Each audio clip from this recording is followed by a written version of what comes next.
Okay, this is Interstate 5 northbound in Eugene, Oregon, right around exit 194. This damaged guardrail has been severely impacted. It's been in a damaged condition for at least the last 5 days. You can also see there's some damage over on the southbound side as well. The good news is the Oregon Department of Transportation has put a truck here, and this truck has the Scorpion 2 attenuators on the back of it.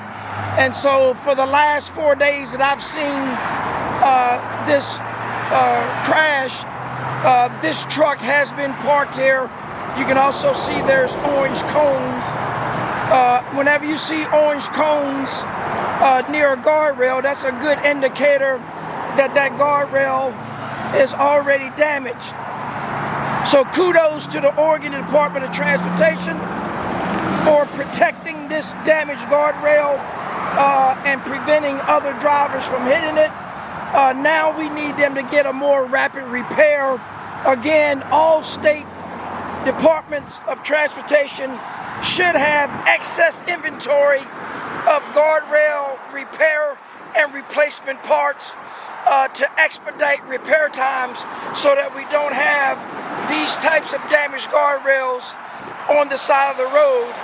But in the event that you do, it's always a good practice to put a truck with attenuators or some other crash-worthy equipment in front of the damaged guardrail.